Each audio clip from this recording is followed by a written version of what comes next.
Ces symptômes montrent une activation de la pinéale. Imaginez cette phrase comme une lumière qui s'allume doucement derrière vos paupières. Elle attire votre attention, elle ébranle une certitude, elle promet une autre façon de regarder le monde. Selon l'évangile de Marie, qui appartient à ces textes gnostiques non canoniques, Jésus aurait transmis à quelques élus une méthode simple pour élargir la vision, non seulement voir avec les yeux, mais percevoir ce que le regard ordinaire ignore. Ce que je vais partager ici tient à la fois de cette lecture ancienne et d'une lecture contemporaine du fonctionnement du regard et du cerveau. Je vous invite à garder l'esprit ouvert et prudent. Le mot pinéal sera employé comme image et comme corrélation supposée selon des traditions et interprétations, pas comme une affirmation médicale définitive. Beaucoup de personnes racontent des expériences étranges, un mouvement au coin de l'œil qui disparaît quand on regarde directement, une sensation d'être observé sans voir qui nous observe, des pensées récurrentes qui s'imposent sans explication. Ces symptômes, que certains lisent comme signe d'une ouverture intérieure, peuvent être décrits comme une activation ou un réglage de ce que les traditions mystiques associent à la glande pinéale, une petite fenêtre intérieure qui modifie le filtre perceptif. Dans le vocabulaire gnostique, ces manifestations peuvent prendre sens au milieu d'une plus grande histoire. On y parle d'archontes, d'entités qui travaillent par invisibilité, et d'un pouvoir créateur imparfait, le démurge, qui aurait imposé une prison perceptive. Rappelons-nous que cela vient d'interprétations particulières. Présenter ces idées, c'est offrir une carte symbolique pour comprendre ce que beaucoup ressentent. Pour rendre cela tangible, faisons d'abord un bref détour vers la physiologie et la psychologie du regard, en langage simple. L'œil capte un spectre limité de lumière et envoie des signaux à un cerveau qui doit prioriser. Il retient l'utile et écarte le redondant. Cette économie perceptive nous sauve chaque jour, mais elle nous prive aussi de certains indices subtils. La vision centrale, le point précis sur lequel nous fixons, privilégie la forme et le détail. La vision périphérique, elle, est plus sensible au mouvement, au contraste léger, à des informations que le centre élimine. Quand vous adoucissez votre regard, que vous cessez de scruter un objet précis, vous donnez littéralement plus de place à cette périphérie. Le cerveau, moins contraint par le focal, ouvre une fenêtre différente. Beaucoup appellent ce réglage une activation, d'autres parleront d'un entraînement attentionnel. Relié à ces pratiques, la pinéale apparaît dans certaines traditions comme un centre symbolique d'ouverture vers d'autres modalités de perception, une corrélation supposée, mais qui a profondément nourri les pratiques mystiques. Pourquoi est-ce important ? Parce que les archontes, dans la grille interprétative gnostique, n'opèrent pas par force brute, mais par invisibilité. Parce qu'il est filtré hors de notre champ attentionnel. Il prospère dans les zones négligées.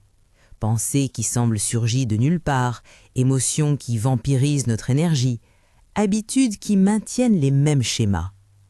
Rendre visible ce qui était ignoré réduit l'ancrage de ces influences. Et rendre visible n'est pas forcément spectaculaire. Souvent il s'agit d'un mouvement, d'un flou persistant, d'une sensation que la pièce même est changée quand vous avez regardé autrement. Ce basculement, selon de nombreux témoignages et selon ces textes gnostiques, est ce que certains nomment activation de la pinéale. Encore une fois, c'est une lecture possible, pas une vérité scientifique démontrée. Avant d'apprendre la pratique, un avertissement nécessaire. Si vous souffrez de troubles neurologiques, d'épisodes psychotiques, de crises d'épilepsie ou de fragilité mentale, ne tentez pas ces exercices sans avis médical. Si une expérience devient trop intense, perturbante ou menaçante, interrompez immédiatement et consultez un professionnel de santé. Ces pratiques ne remplacent pas un suivi médical ou psychologique. Elles sont des outils d'attention et de conscience à utiliser avec discernement. Passons maintenant à la technique centrale, celle qui a été transmise d'après les textes gnostiques comme un simple réglage du regard, le regard doux ou soft gaze. Ce protocole est conçu pour solliciter la vision périphérique et réduire les filtres attentionnels habituels. Voici comment le mettre en œuvre étape par étape dans un cadre sûr et répétable. Installez-vous dans un endroit calme, à la maison si possible. Comme condition lumineuse, choisissez une lumière faible mais suffisante. Une lampe indirecte, pas l'obscurité totale, pas l'éclat vif. Une lumière tamisée permet à la périphérie d'être active sans que le système visuel soit surchargé. Asseyez-vous droit mais détendu, les épaules relâchées, la nuque confortable. Les yeux doivent être ouverts, ne fermez pas complètement les paupières. Regardez devant vous vers un point neutre, un mur, une plante, un coin de pièce. Au lieu de fixer ce point, adoucissez le foyer. Imaginez que votre regard s'étire comme un cercle. Comme il s'agit de l'image, ne cherchez rien, ne poursuivez aucun mouvement perceptible. Respirez calmement en laissant paraître une attention attentive mais non tendue. L'intention doit être légère. Je permets au champ visuel de m'apporter ce qu'il souhaite montrer. Si une pensée survient, notez-la sans s'y accrocher et revenez à la douceur du regard. Durée, commencez avec 7 minutes la première séance. Si vous vous sentez à l'aise, montez progressivement jusqu'à 10 minutes par séance. Pratiquez une fois par jour pendant une semaine pour observer des changements initiaux. Ce rythme est une proposition d'entraînement de l'attention, une pratique cumulable et modulable selon votre disponibilité. Lors de l'exercice, n'allez pas traquer une forme. C'est une erreur habituelle. Quand on voit quelque chose au coin de l'œil, notre instinct est de la suivre du regard, et la forme se dissipe. Le principe est l'inverse. Laissez la forme venir, laissez-la réagir à votre attention douce. Si un mouvement s'installe, contentez-vous d'en constater la dynamique, variation d'intensité, vitesse, couleur, opacité. Beaucoup décrivent des apparitions qui semblent éviter le centre du regard ou des ombres qui s'estompent dès qu'on les vise précisément. Ces réactions, si elles surviennent, sont des indicateurs que la perception périphérique est engagée. Quels sont les signes observables qui, chez de nombreuses personnes, semblent correspondre à une activation? Certains rapportent une intensification des mouvements périphériques persistants, comme si le décor vibrait légèrement. D'autres perçoivent des formes semi-transparentes, des contours qui se déplacent en marge. Il y a aussi des sensations moins visuelles, une pression discrète au niveau du front, une chaleur ou un frisson qui traverse le crâne, une modification subtile de l'état émotionnel, une vigilance tranquille ou au contraire une fatigue nouvelle après la séance. Tous ces phénomènes sont subjectifs. Ils peuvent être interprétés comme réponse corporelle et attentionnelle à un nouvel usage du regard. Ils ne constituent pas en soi un diagnostic médical. Comprendre la nature de ce que l'on pourrait percevoir exige prudence et nuance. Dans le cadre gnostique, ces formes sont parfois appelées archontes, intelligence ou force qui agissent dans les marges de la perception humaine. Elles tireraient leur pouvoir de l'invisibilité et de l'alimentation émotionnelle que nous leur offrons sans le savoir. La pratique du regard doux vise à rompre ce lien en rendant visible ce qui était dans l'ombre. Une fois rendu visible, le mécanisme d'alimentation s'affaiblit. La peur qui alimentait la présence peut s'éteindre simplement parce qu'elle n'est plus ignorée, mais confrontée par la conscience. Quelle attitude adopter lorsque quelque chose devient visible? La première règle, ne pas entrer en lutte dramatique. La confrontation agressive alimente souvent la réaction opposée. Au contraire, utilisez la lucidité et la parole simple. Dans un cadre privé, vous pouvez dire intérieurement, ou à voix basse si cela vous rassure, « Je te vois, tu n'as pas de pouvoir ici ». Cette phrase n'est pas un sort magique, c'est une clarification de votre attention. Couplée à une respiration profonde, elle indique à votre système nerveux que vous reprenez la souveraineté. Beaucoup rapportent que lorsque la conscience nomme la présence calmement, l'intensité de la forme diminue. Il est utile de penser en termes pratiques pour protéger et réguler son espace. Les points d'ancrage sont souvent des endroits où l'attention collective s'affaiblit. Coin sombre d'une maison, cadre au-dessus d'un berceau, seuil peu éclairé. Parcourez votre logement avec la conscience active. Éclairez un coin, aérez une pièce, déplacez un objet qui semble retenir l'énergie ou l'attention. Ces gestes simples n'ont rien de magique.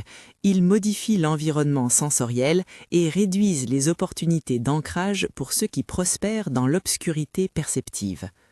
Dans le même esprit, modifiez des routines émotionnelles qui vous surexposent aux mêmes pensées ou peurs. Quand une idée récurrente surgit, questionnez-la. Demandez-vous d'où elle vient. Notez-la, puis changez volontairement d'activité. Appliquer cette pratique au quotidien ne veut pas dire devenir obsédé par le fait de voir systématiquement. Il s'agit d'intégrer une compétence d'attention. Par exemple, dans la rue, lorsque vous ressentez une vague d'anxiété sans cause apparente, prenez un instant pour élargir le regard, pas pour scruter les passants, mais pour laisser la périphérie vous informer. Chez soi, avant de s'endormir, une courte séance de regard doux peut aider à repérer des mouvements ou des répétitions mentales qui vous maintiennent éveillé. En interaction sociale, soyez prudent. Voir une présence associée à une personne ne signifie pas que l'autre est en faute. Beaucoup de formes se lient à des états, à des habitudes énergétiques, pas à une intention consciente. Ne délivrez pas d'accusations externes. Utilisez la connaissance pour vous protéger intérieurement et agir avec sagesse. Il est essentiel de maintenir une perspective équilibrée sur les sources. Lorsque j'invoque l'évangile de Marie ou le langage des archontes et du démiurge, je le fais pour situer la pratique dans une tradition symbolique. Ces textes gnostiques proposent une lecture du monde où la connaissance libère. Ils offrent une cartographie qui aide certains à interpréter leurs expériences. Toutefois, ces écrits ne sont pas des documents canoniques de la tradition chrétienne dominante. Les auteurs et les interprètes gnostiques occupent une place particulière dans l'histoire des idées. Présenter ces éléments comme « selon ces textes » protège de confondre interprétation et orthodoxie. Il faut aussi souligner les limites attendues. La pratique du regard doux peut modifier la perception et la relation à l'attention, mais elle n'est pas une cure universelle. Elle ne promet pas la protection absolue contre toutes les forces, ni la guérison physique ou financière. Elle peut en revanche offrir un pouvoir concret, celui de rendre la conscience moins vulnérable aux schémas invisibles qui la vampirisent. Beaucoup rapportent, après quelques jours de pratique régulière, une plus grande stabilité émotionnelle, une diminution des pensées automatiques et une meilleure capacité à repérer ce qui les épuise. D'autres ne ressentent presque rien. L'absence de manifestation n'est pas un échec, mais simplement une variation individuelle. Voici quelques gestes pratiques complémentaires, simples et non intrusifs. Augmentez graduellement la durée des séances, maintenez un journal de vos perceptions, date, durée, sensations, images, émotions. Partagez votre expérience avec une personne de confiance si cela vous aide à garder la lucidité. Si une séance provoque malaise, nausées, panique ou hallucinations persistantes, interrompez et demandez un avis médical. N'abandonnez jamais un traitement ou un suivi sans l'accord d'un professionnel. Nous arrivons au point où l'on peut résumer en actes concrets ce que ces symptômes indiquent, un changement dans la manière dont votre attention filtre le monde. Regarder différemment entraîne souvent un monde qui répond différemment.